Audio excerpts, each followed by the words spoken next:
Moradores do Morro do Borel, na Tijuca, continuam a pedir justiça por uma tragédia que completa hoje 10 anos.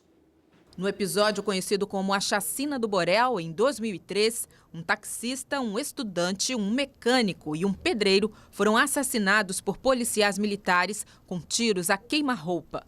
As vítimas, com idades entre 19 e 26 anos, não tiveram tempo de se identificar.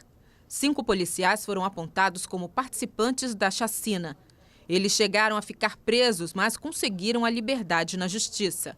Apenas um foi condenado, mas recorreu e acabou absolvido. Hoje, ninguém está preso pelos crimes. A comunidade marcou uma passeata para o próximo sábado para cobrar justiça. Lembrar o que aconteceu e mostrar o que continua acontecendo. Que as pessoas continuam morrendo e não há justiça. O que a gente sabe que essa justiça não é para... Essa justiça é para poucos. A nossa justiça não é para pobre, para favelado. Os 10 anos da Chacina do Borel e os julgamentos do massacre do Carandiru, em São Paulo, e do caso da juíza Patrícia Scioli, em Niterói, põe a violência policial novamente em evidência. Isso sem falar em outros vários casos recentes de violência praticados por quem tem o dever de proteger o cidadão. Eu converso sobre isso com a socióloga e antropóloga Lia de Matos Rocha, professora de Ciências Sociais e integrante do Laboratório de Análise da Violência da UERJ. Professora, muito obrigada por sua presença aqui no Repórter Rio. Boa tarde. Bom, nesse caso aí do Borel, né, os policiais já julgados foram absolvidos, né, com exceção de uma, apesar de todas as provas, todas as evidências, mas ainda outros serão julgados. Qual é a sua expectativa em relação a esses próximos julgamentos? Então, Carla, levando em conta que durante o processo do julgamento dos 3 primeiros policiais, a estratégia da defesa foi criminalizar as vítimas, né? Dizendo que eles eram traficantes, que teriam sido mortos em combate, em confronto. Eu imagino que isso vai acontecer novamente, né? Nesses 2 casos que ainda faltam ser julgados e que, no momento, a defesa está protelando esse julgamento através de manobras judiciais. Mas quando o julgamento acontecer, eu imagino que a estratégia vai ser a mesma.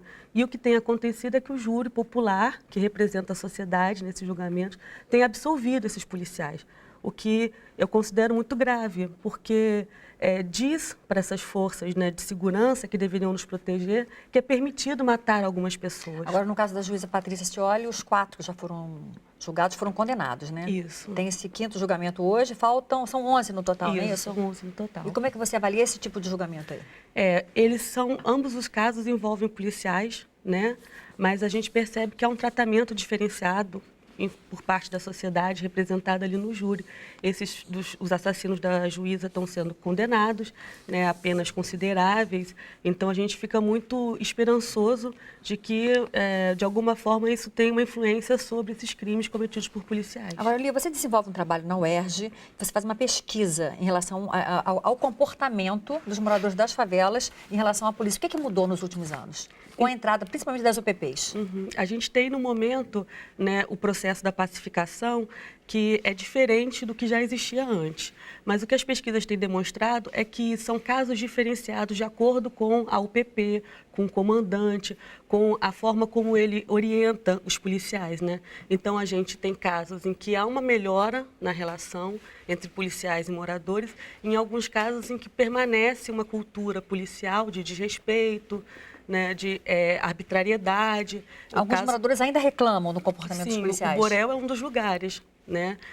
Recentemente teve uma manifestação grande lá no Borel, porque foi decretado pelo comando, não pelo comando, mas por um dos policiais da UPP, um toque de recolher na comunidade. E isso é muito grave, é uma arbitrariedade que não é possível dentro do Estado de Direito.